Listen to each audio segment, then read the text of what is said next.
can all pass, dribble, and shoot, you can play random. When you have 2 or 3, you can't. You got to have 5. It's kind of like you have 5 3-point shooters. You know what you would do? Shoot a lot of threes. And so I even said it after the game. You know, we played random the whole second half. Ran 2 or 3 things. Everything else was random. And random is we are spacing the court and we're playing off of one another.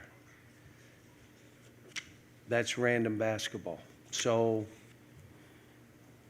spacing wide, there's actions that'll happen, 3 guys together, 2 guys together. So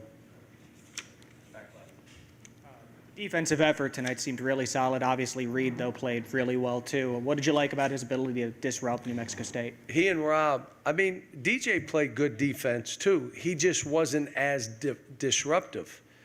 Reed and Robert both. You have 2 guards. You have 3 that can guard the ball. That's a really good sign. Because if you can't guard the ball, you can't play. You can't. Your defense is done before you start. We guarded the ball pretty good, but those 2 are really disruptive. Reed played great, did good stuff. Robert played. Robert has 2 or 3, like what in the world, but as long as it's not 5 or 6. If it's 5 or 6, I'm going to have to take him out. I told him I'm fine with 1 or 2 because he can't help himself. But I'll tell you that he creates space for himself and his teammates as good as anybody I've coached. All 3 of those guys, especially Reed and Rob, it seemed like really pressured the ball on the ball, reaching in a lot. What gives you the confidence to let them do that without fouling? Because we got 7-footers on the way who will be in the lane, and if you try to beat us on a dribble, we'll have a big guy in there.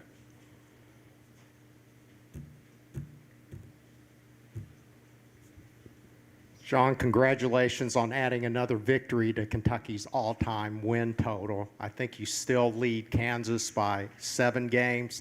How important is that to you to keep Kentucky? How important is it to the program to stay in that position?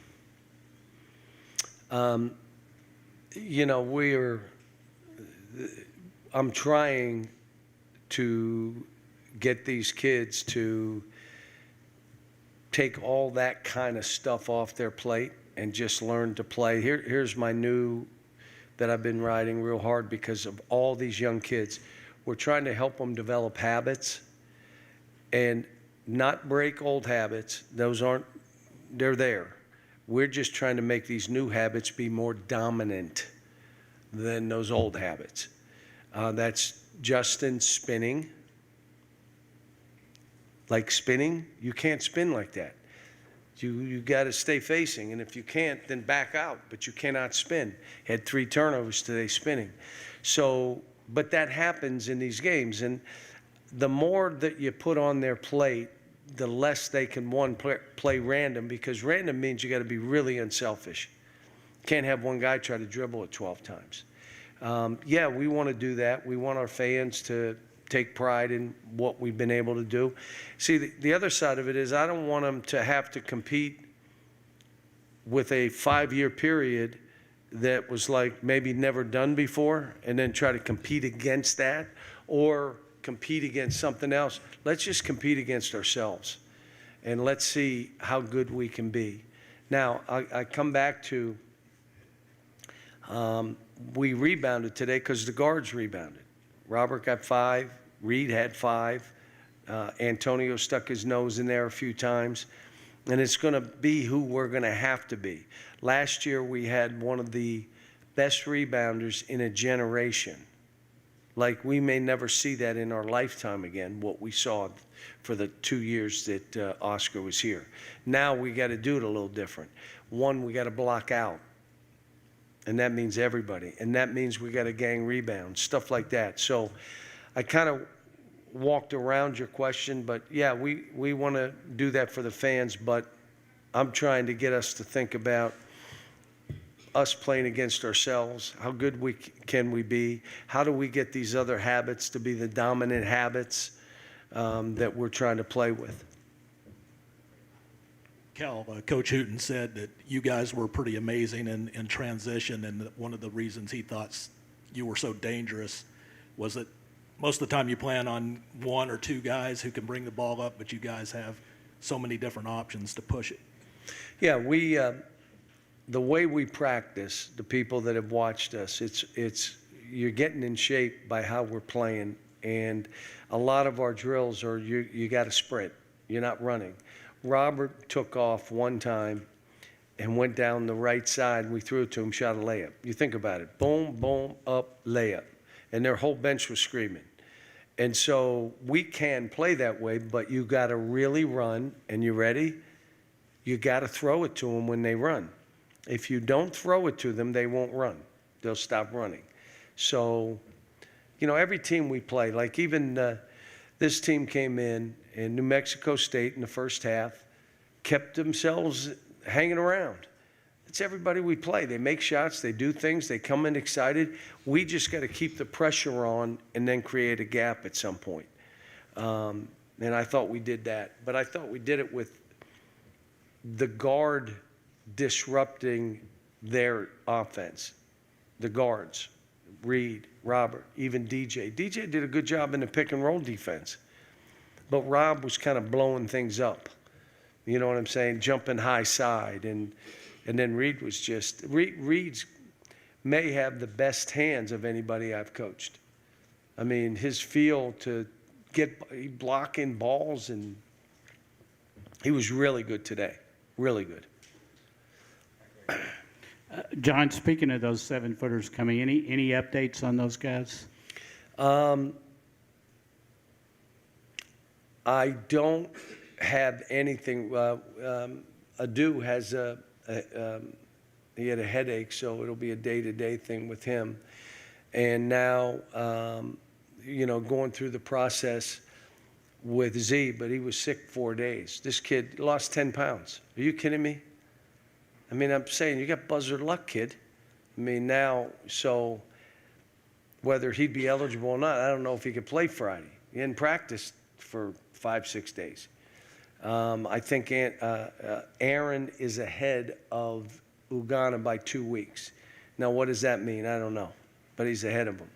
He's jumping and doing stuff. He's still probably a week, 2 weeks away from trying to, practice and be with us.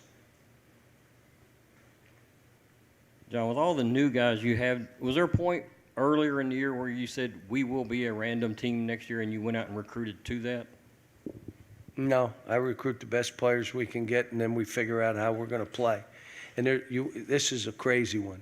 There's not one way to do this. So you got to do it this way. There's not one way. You look at your team and you say, what's the best way for them to play? And normally, you guys know it takes me time. We had Toronto, so I had a head start. I had a little look at this and how we're trying to do this. I like 5 out. Why didn't you do it last year? What would that have meant? Say it? Oscar's out there. Now, you know who led us in assist? Were you watching the game? Trey did. Oscar wasn't that guy. Oscar, historical rebounding, we'll never see again. Now we're different, so we'll play different. How about that? I mean, it's just what we do every year. We have a new team, and we try to figure it out as we go. What I like is these guys are trying, and will listen, and will coach. And then I told the staff, they're going to do whatever we tell them. It's unbelievable. So let's make sure we're telling them the right thing, because they're doing what we're saying. And they're trying. And we got some dogs. I said at the beginning of the game, you can't do this. Antonio didn't get any looks for 6 minutes, 5 minutes. He can't. He's too good a shooter. That means someone drive down and find him. We don't have to run plays. He'll move to get free, but you got to keep an eye on him. So, but again, we only had 6 turnovers, guys. And we're playing fast. and 3 were by one guy. Think of that. Why? All these guys can dribble, pass, and shoot. You're not going to have a whole lot of turnovers if that you have 2 that the ball squirts out. We don't have that, and that's why we'll do it. And that's a team, and I know Coach is just getting started with them, but that's a team that is disruptive. They try to deny wings. They try to do different things to be disruptive. That's his history. Last year, his team was in the top 3% defensively, like holding people to ridiculous numbers. So he's going to do that where he is now. It's just going to take him time. Cal, you kind of touched on it a little bit in this last answer, but with having so many guys who can dribble, pass, and shoot, and the way that you guys seem to be able to heat up so quickly offensively, do you think this team has the potential to be one of the best offensive teams that you've had here? The 2012 team was pretty good offensively, and that 15. I didn't say the best. I said one of the best. Yeah, I say they're one of the best. All right, Aaron, last question. John, with Reed being a legacy player, it feels like every time he touches. Say it again. With Reed being the legacy player that he is, it seems like every time he touches the ball, the crowd kind of buzzes. Can you just talk about the impact that has on this building? And Were you guys watching the game? Do you know what adjustment I made at halftime? I love this because you guys have no idea yet. You will tell me how to coach and what I should be doing and all that stuff, right? So what adjustment did I make in the second half? I love this. I'm not going to tell you. It was a tweak.